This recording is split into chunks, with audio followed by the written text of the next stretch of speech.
민수기 13장 1절부터 20절 보실 건데요. 먼저 1절로 3절까지 같이 읽겠습니다. 한 목소리로 읽겠습니다. 여호와께서 모세에게 말씀하여 이르시되 사람을 보내어 내가 이스라엘 자손에게 주는 가나안 땅을 정탐하게 하되 그들의 조상의 가문 각 지파 중에서 지휘관 된 자 한 사람씩 보내라. 모세가 여호와의 명령을 따라 바란 광야에서 그들을 보냈으니 그들은 다 이스라엘 자손의 수령된 사람이라. 아멘. 할렐루야. 서로 인사 나누시기 바랍니다. 반갑습니다. 잘 오셨습니다. 오늘 제목은 머뭇거림과 핑계로서의 정탐입니다. 정함이 아니고 정탐, 미스프린트입니다.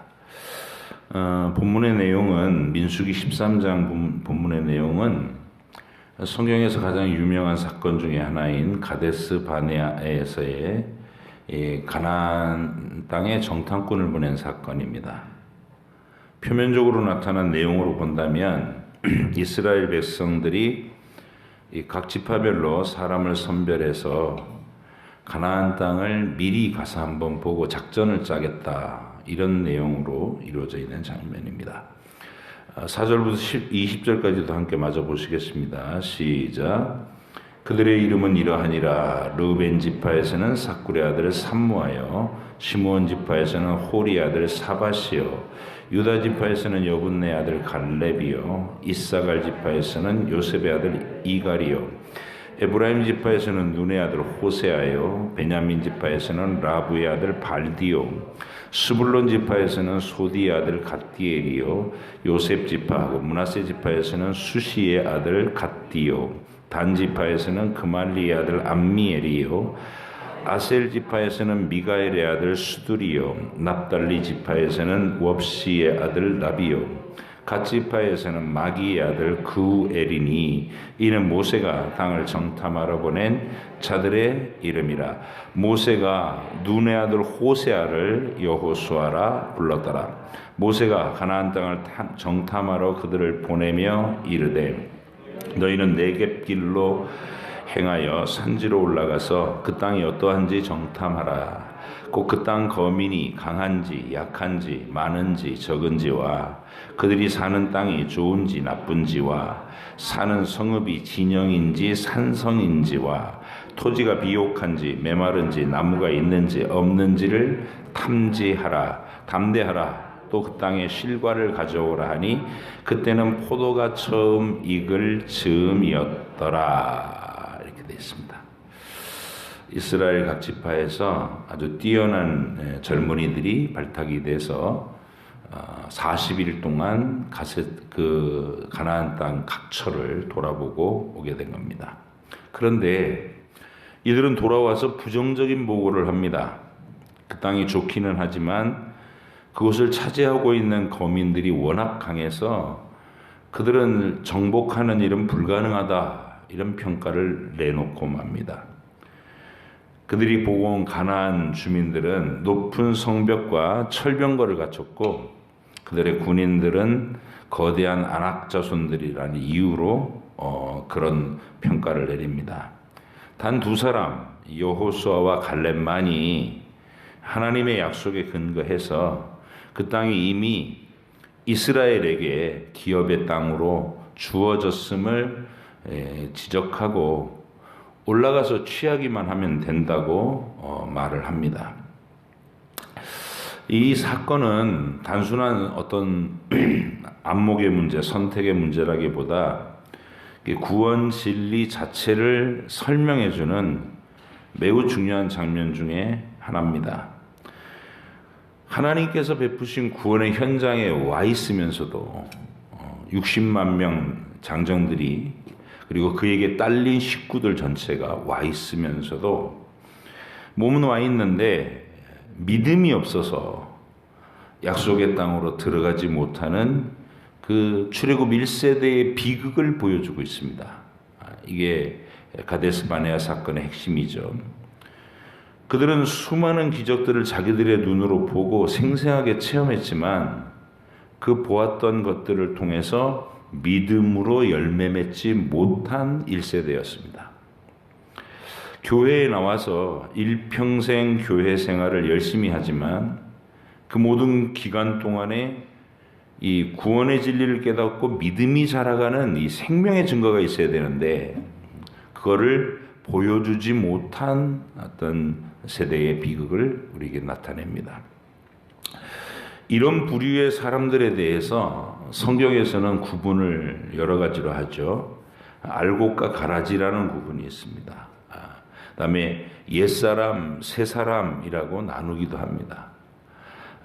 알곡과 가라지의 경우에는 진짜 믿음, 가짜 믿음으로 구별되는 겁니다.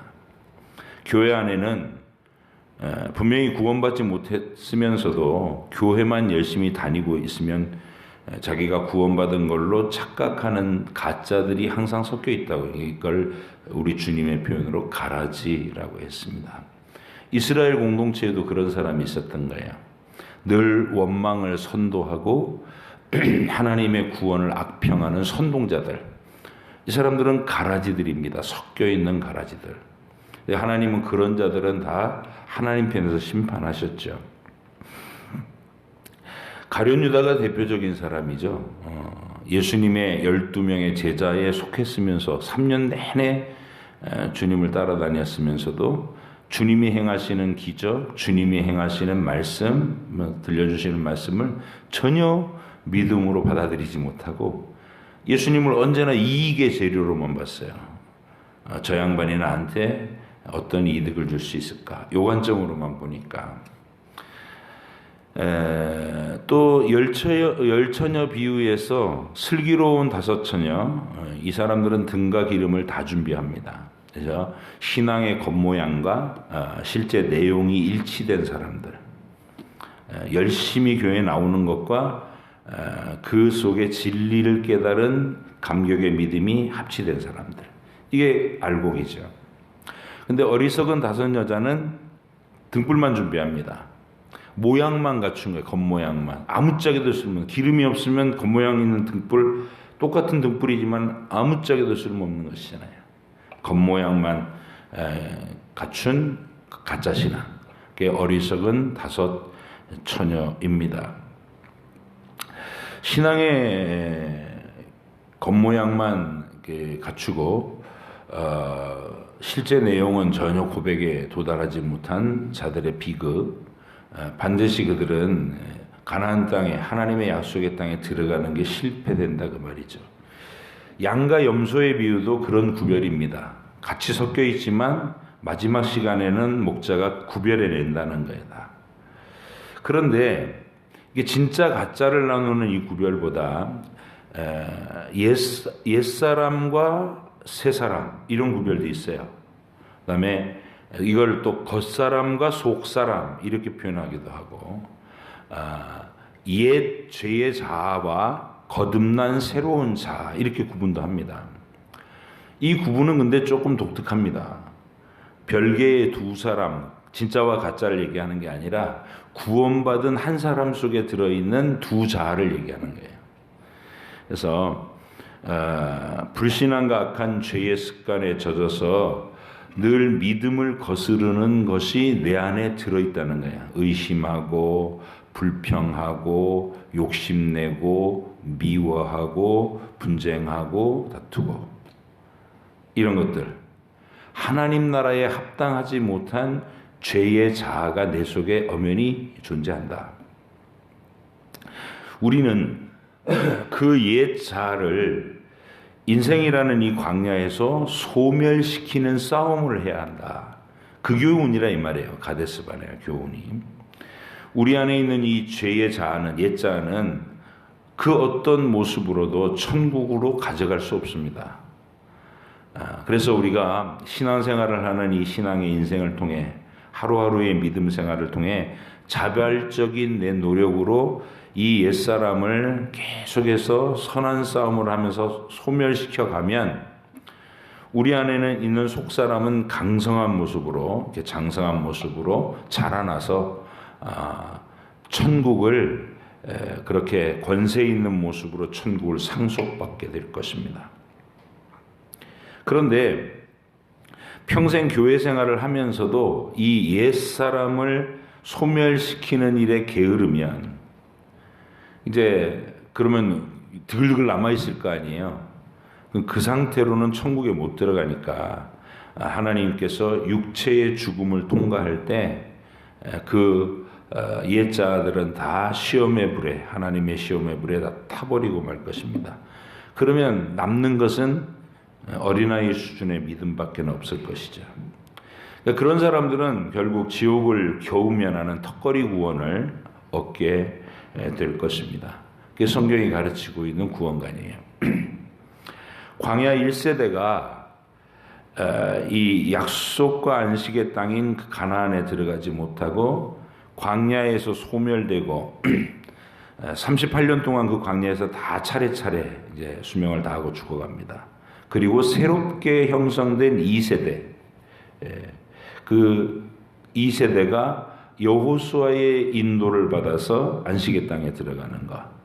그게 바로 이 가데스 바네아 사건, 그 광야 생활의 사건의 민수기 내용의 개요입니다. 우리의 옛자 불신앙의 나, 하나님의 명령을 거부하는 불순종의 나를 천국으로 가져가지 못합니다. 반면에 예수님을 믿고 신앙의 일평생을 살아낸 이 세 사람의 믿음의 행적들, 내가 믿음으로 행한 그 노력과 모든 선한 싸움들의 자취는 영원히 기념될 그 사람의 면류관이 되는 것입니다. 여호수아와 갈렙의 경우가 바로 그런 겁니다. 이 사람들이 어느 날 그냥 갑자기 그날 긍정적인 말을 해서 성령이 기념되는 게 아니고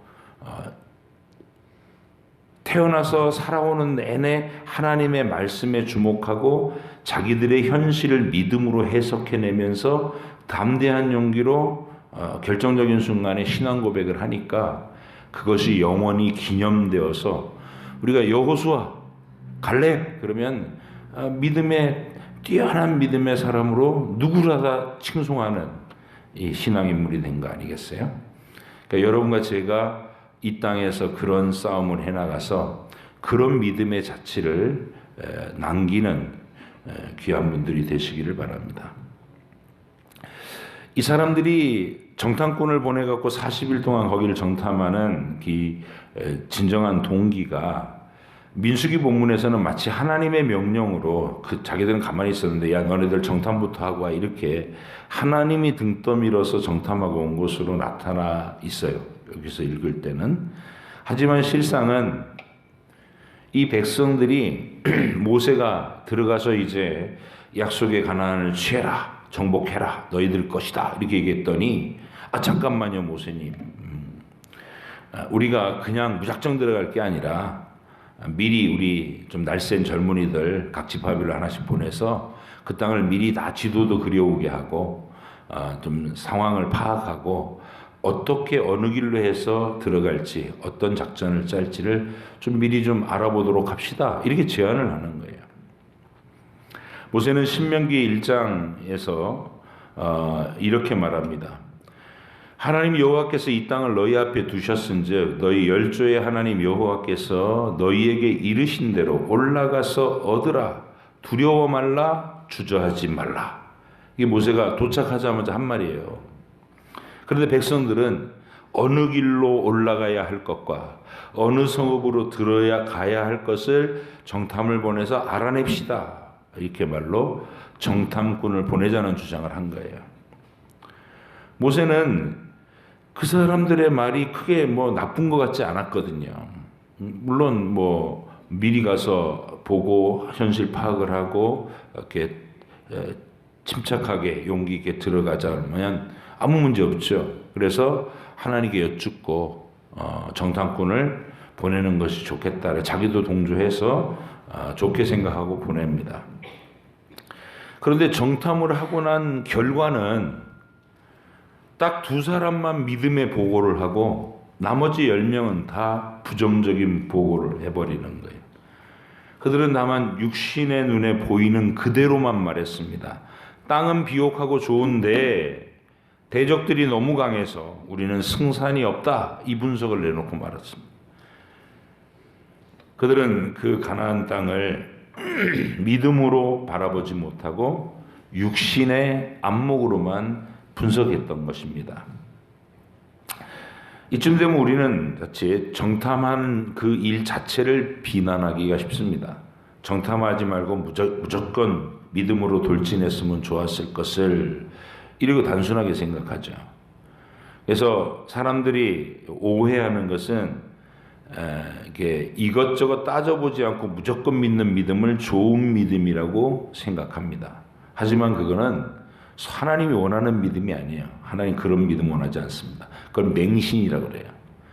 예스맨, 그냥 아무 생각 없이 잘 보이기 위해서 예스 그러는 사람들. 하나님은 따지고 분석하고 그리고 믿음의 논리를 가지고 믿음의 말을 하는 것을 원하시는 겁니다. 그래서 정탐한 것 자체가 나쁜 건 아니에요. 좋은 믿음이라는 것은 여호수아와 갈렙이 보여준 믿음입니다. 이 두 사람은 똑같이 정탐도 했죠. 그리고 냉철한 현실 분석도 나머지 10명 못지않게 했어요. 똑같이 했어요. 그런데 거기서 머물지 않고 최종 분석은 거기에다가 믿음의 안목을 더했던 겁니다. 두 부류의 주장을 한번 비교해서 읽어볼 필요가 있습니다. 27절부터 33절까지를 한번 같이 읽어보시겠습니다. 시작. 모세에게 말하여 이르되 당신이 우리를 보낸 땅에 간즉 과연 그 땅에 젖과 꿀이 흐르는데 이것은 그 땅의 과일이니이다. 그러나 그 땅 거주민은 강하고 성읍은 견고하고 심이 클 뿐 아니라 거기서 아낙 자손을 보았으며 아말렉이는 남방 땅에 거주하고 헤디는 여부스인과 아모리인은 산지에 거주하고 가나안인은 해변 요단가에 거주하더이다. 갈렙이 모세 앞에서 백성을 조용하게 하고 이르되 우리가 곧 올라가서 그 땅을 취하자 능히 이기리라 하나 그와 함께 올라갔던 사람들은 이르되 우리는 능히 올라가서 그 백성을 치지 못하리라. 그들은 우리보다 강하니라 하고 이스라엘 자손 앞에서 그 정탐한 땅을 악평하여 이르되 우리가 두루 다니며 정탐한 땅은 그 거주민을 삼키는 땅이요 거기서 본 모든 백성은 신장이 장대한 자들이며 거기서 네피림 후손인 아낙 자손의 거인들을 보았나니 우리는 스스로 보기에도 메뚜기 같으니 그들이 보기에도 그와 같았을 것이라. 갈렙만 들어가서 취하면 우리가 얻을 것이다 이렇게 힘있게 얘기했는데 나머지 말들은 전부 이렇게.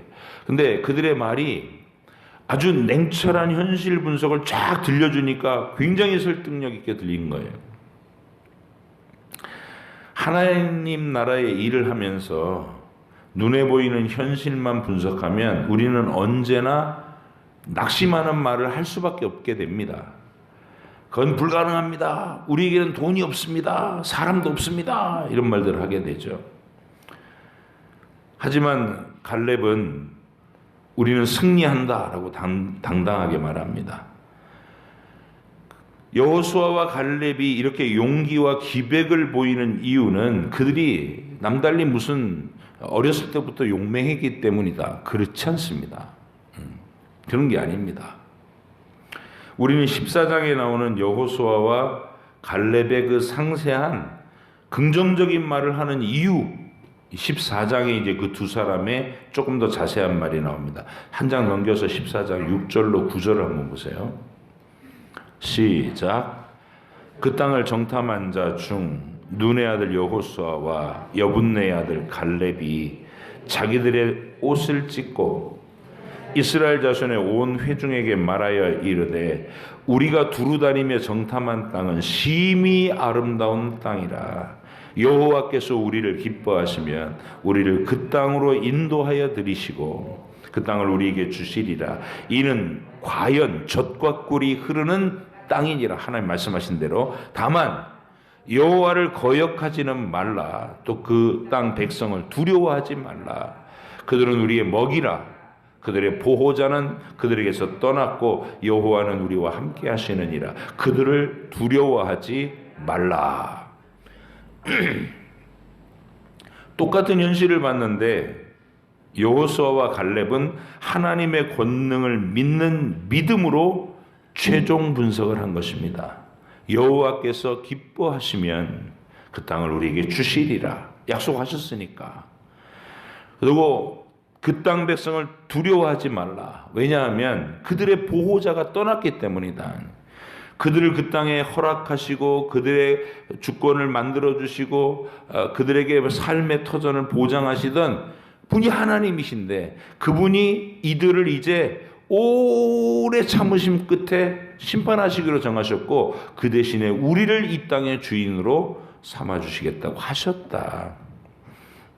그렇게 말합니다. 똑같은 현실을 보는데 왜 해석이 다를까요? 여호수아와 갈렙에게는 다른 사람에게는 없었던 무슨 특별한 점이, 어떤 특별한 점이 있었을까요? 그것은 말씀과 역사에 대한 진지한 관찰과 묵상이 있었기 때문입니다. 그냥 생각 없이 교회를 다닌 게 아니고 하나님 말씀을 듣고 역사의 현실을 알고 자기들의 현재의 현실을 해석한 거예요. 이게 있어야 됩니다. 그러면 믿음의 말이 나오는 거예요. 그들에게 있어서의 말씀이라는 것은 대략 500년 전에 살았던 아브라함 이야기입니다. 아브라함, 이삭, 야곱에게 조상들의 이야기가 입에서 입으로 전해 내려왔습니다. 그래서 자기들의 조상인 아브라함이 하나님께로부터 받은 약속과 그 약속이 이루어진 역사적 결과를 보고 약속을 지키신 하나님을 자기 현재의 시간에 신뢰하게 된 겁니다. 그게 믿음입니다. 그냥 묻지 말고 따지지도 말고 무조건 믿어, 이건 믿음이 아니에요. 그건 맹신입니다. 그런 믿음은 오래가지도 못하고 하나님이 기뻐하시는 믿음도 아닙니다. 말씀을 알고 그 말씀이 인간의 역사 속에서 어떻게 현실화되어 왔고 내 인생 현실에도, 지금의 현실에도 어떻게 그대로 시행되고 있는가를 정확하게 보고 거기에 근거해서 믿음의 생각을 하고 믿음의 말을 하고 믿음의 행위를 하는 것입니다. 하나님은 아브라함에게 하늘의 별과 같은 후손을 주시겠다고 말씀하시면서 이런 약속도 하셨습니다. 창세기 15장 13절 16절에 이랬습니다. 여호와께서 아브라함에게 이르시되 너는 반드시 알라. 자, 아브라함한테 약속하시는 거예요. 너는 반드시 알라. 네 자손이 이방에서 객이되어 그들을 섬기겠고 그들은 400년 동안 내 자손을 괴롭히리니 그들이 섬기는 나라를 내가 징벌할지며 그 후에 내 자손이 큰 재물을 이끌고 나오리라. 너는 장수하다가 평안히 조상에게로 돌아가 장사될 것이요 너의 자손은 4대 만에 이 땅으로 돌아오리니 이는 아모리 족속의 죄악이 아직 가득 차지 아니함이니라 하셨다. 이게 참 아브라함에게 하신 약속의 실체예요. 구체적으로 말씀하셨잖아요. 너의 후손들이 이방 땅에 객이 돼가지고 그들에게 압제를 당하고 노예로 고생을 하다가 4대 만에 거기서 하나님이 그 나라를 징벌하시고 너의 후손들을 이끌어내셔서 4대 만에 이 땅으로 돌아와 여기를 차지하게 하시겠다 약속하셨다는 거예요. 애굽에서 해방된 그 광야 1세대 백성들은 누구라도 이 말씀을 듣기만 했고 조금만 신경 쓰고 묵상만 했어도 그 말씀이 아브라함에게 해주셨던 그 말씀이 지금 자기들의 역사에도 그대로 이루어졌고 자기들의 눈앞에도 그대로 실현되고 있다는 것을 볼 수 있었던 거예요. 그들은 처음에 애굽에 환영받으면서 들어갔잖아요. 요셉의 공로 때문에 70명 정도가 들어간 거예요. 환영받으면서 70명 정도가 들어갔는데 수백 년 동안, 한 400년 동안 그들은 수백만 명으로 불어났고, 그리고 그 막 불어나는 숫자를 왕조가 바뀐 애굽 왕이 두려워해서 그들을 노예로 학대하기 시작했습니다. 학대를 받게 하셨다. 그대로 됐고, 그리고 자기들의 당대에 모세를 하나님이 보내서 애굽의 10가지 재앙으로 징벌하시고 유월절 어린 양의 피로 심판을 면하게 하시고, 그날 애굽에서 벗어나서 홍해를 건너 광야로 들어왔잖아요. 눈앞에서 이루어진 말씀의 실현입니다. 성취입니다. 그 증거를 가지고 자기의 현실의 오늘을 해석해야 되는 거예요. 그래야 믿음의 언어가 나오는 겁니다.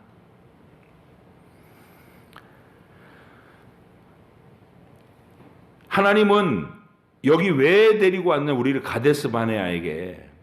저 가나안 땅, 아브라함이 걸어다니는 저 땅을, 걸어다니던 500년 전에 걸어다니는 저 땅을 왜 우리 보고 여기 가서 구경만 이렇게 하고 오 좋네 그러고 가라고, 애굽으로 돌아가라고 여기 온 게 아니지 않느냐는 거예요. 그 땅을 정복하라고 오게 하신 겁니다.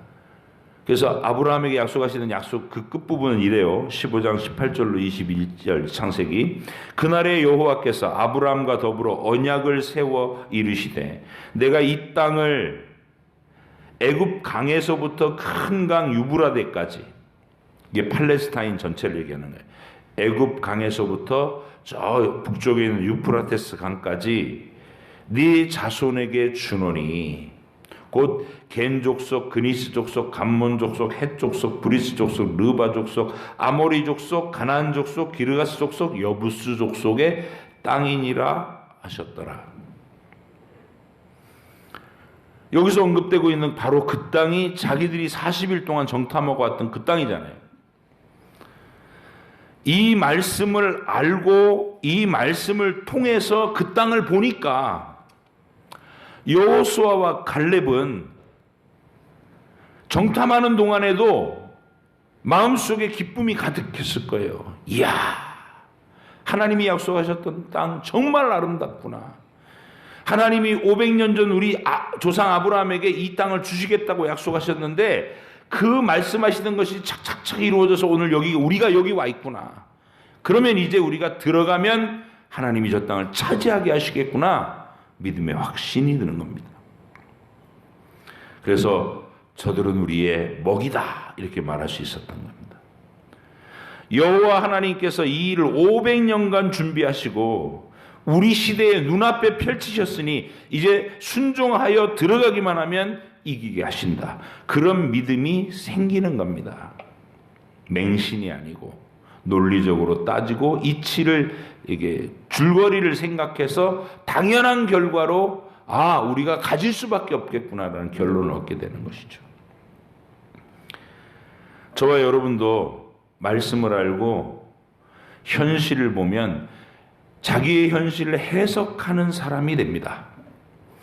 여러분, 이게 굉장히 중요한 거예요. 서울대학 가는 것보다 더 중요한 일이에요. 자기 인생의 하루하루를 해석하며 살 수 있는 사람. 힘든 일이 생기고 마음이 외롭고 짓눌리는 상황이 펼쳐지면 성경에서 우리 뭘 배웁니까? 그건 하나님께서 기도하게 하시고 응답해 주셔서 하나님이 내 영혼을 만나시려는 계획이 펼쳐지는 것이다. 해석이 된다는 거예요. 믿음의 해석을 할 수 있는 겁니다. 그러면 위축되지 않고 쫄지 않고 짜증에 사로잡히지 않고 공포에 질리지도 않죠. 무엇을 해도 꿋꿋하게 견디며 결과와 열매를 주실 하나님을 기필코 만나게 되는 것입니다. 기도하면서 시작하게 하는 거예요. 그러나 말씀이 없는 마음, 말씀이 없는 영혼이 고난의 현실을 맞이하면 어떻게 됩니까? 원망과 불평만 하게 됩니다. 자꾸 화만 납니다. 짜증만 자꾸 폭발됩니다. 왜 내게는 이렇게 되는 일이 없어? 이러면서 그냥 불평하다 끝나는 인생인 거예요. 그것이 바로 옛자입니다. 광야 1세대. 광야의 모래밭에 다 묻어버려야 될 1세대. 내 옛자. 우리는 일평생의 신앙생활을 통해서 바로 그 옛자를 하나님의 말씀에 주목하지 않고 자기 눈에 보이는 대로만 판단하고 의심하고 불순종하고 흔들리고 짜증내고 폭발하는 그런 옛자를 자꾸 소멸시켜야 됩니다. 옛자를 가지고는 그 옛자는 약속의 땅으로 갈 수 없습니다. 그리고 그것을 가지고는 행복할 수도 없습니다. 왜냐하면 늘 불평만 나오니까, 짜증만 나니까.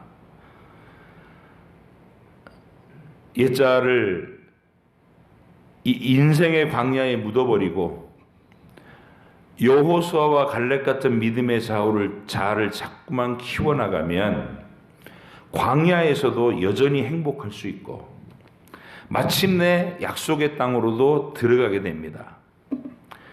여러분의 인생에 결과와 열매들이 생기고 선한 자취가 생깁니다. 행적이 생긴단 말이에요. 믿음의 행적. 그래서 여러분의 인생 자체가 말씀 없이 현실에 대한 해석 없이 그냥 내 감정만 있고 내 분석만 있는 그 내 육신의 눈의 안목으로만 자기 현실을 해석하기 시작하면 인생은 언제나 불행합니다. 왜 오늘도 하루가 이렇게 엉망진창이야. 나는 재수가 없나 봐. 뭐 이러면서 짜증내고 다른 사람들 비난하고 엄마 아빠 탓하고 그런 거 합니다. 행복하지 않아요. 우울해하고 주저앉고. 우리는 머뭇거림과 핑계로 우리의 현실을 정탐해서는 안 됩니다. 말씀의 약속을 가지고 여러분의 하루의 현실을 해석할 수 있어야 됩니다. 그러면 고난과 시련의 현실 앞에서도 반드시 정복하고 행복한 결말에 도달할 수 있다는 확신으로 그날을 살아낼 수 있게 됩니다. 여러분이 바로 여호수아와 갈렙이 되시는 겁니다.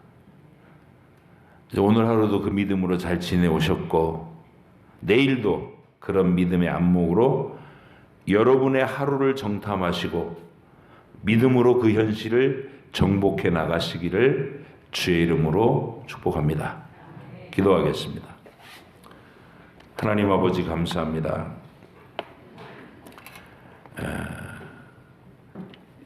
그들이 가데스 바네아에 와 있었던 현실은 아무런 사전 역사 없이 훌떡 그쪽으로 옮겨온 것이 아니고 500년 전에 하나님이 아브라함한테 먼저 약속하셨고 약속하신 그대로의 역사가 애굽에서 펼쳐졌고 자기들의 당대에 그 말씀에 약속하셨던 그대로 애굽을 징벌하시고 자기들을 건져내셔서 광야를 통과하여 거기까지 오게 하셨습니다. 이제 남은 약속은 그 가나안 땅을 들어가 차지하는 것밖에 없다는 것을 믿음의 안목으로 말씀의 해석으로 능히 신뢰할 수 있었던 것. 여호수아와 갈렙이 가졌던 그 믿음으로 우리도 살아가게 하여 주시옵소서. 평소에 부지런히 말씀을 읽고 말씀 속에서 하나님이 어떤 약속들을 하고 있는지 우리의 인생을 하나님이 어떤 식으로 간섭해 나가시는지 원리를 잘 깨달아서 내 인생의 하루하루를 잘 해석하게 해 주시옵소서. 주님께서 그래서 믿음의 생각을 하고 믿음의 선언을 하고 믿음의 행위를 할 줄 아는 하나님의 힘있는 승리자들이 다 되게 해주시옵소서. 감사드리며 예수님의 이름으로 기도합니다. 아멘. 425장 찬송하십니다. 찬송가 425장.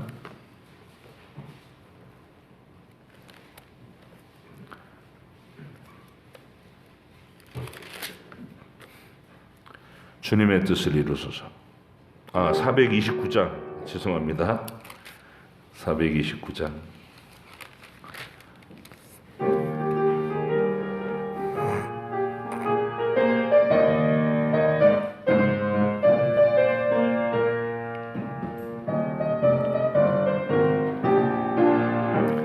세상 모든 풍파 너를 흔들어 약한 마음 낙심하게 될 때에 내려주신 주의 복을 세어라. 주의 크신 복을 내가 알리라. 받은 복을 세어보아라. 크신 복을 내가 알리라. 받은 복을 세어보아라. 주의 크신 복을 내가 알리라. 세상 근심 걱정 너를 누르고 십자가를 등에 지고 나갈 때 주가 내게 주신 복을 세어라. 두려움 없이 만무성하리라. 받은 복을 세어보아라.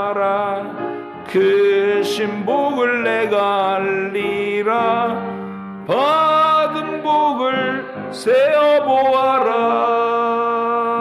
주의 크신 복을 내가 알리라. 세상 권세 너의 앞길 막을 때 주만 믿고 낙심하지 말아라. 천사들이 너를 보호하리니 두려움 없이 앞만 보고 나가라. 받은 복을 세어보아라.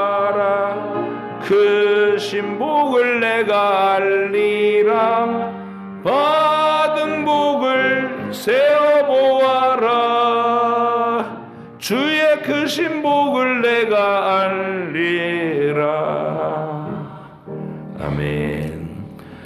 오늘의 기도 제목은 다 있으실 겁니다. 이 말씀을 어떻게 들었는지 말씀드리고 나도 주의 말씀의 원리로 현실을 해석하는 그 믿음을 달라고 기도하시고요.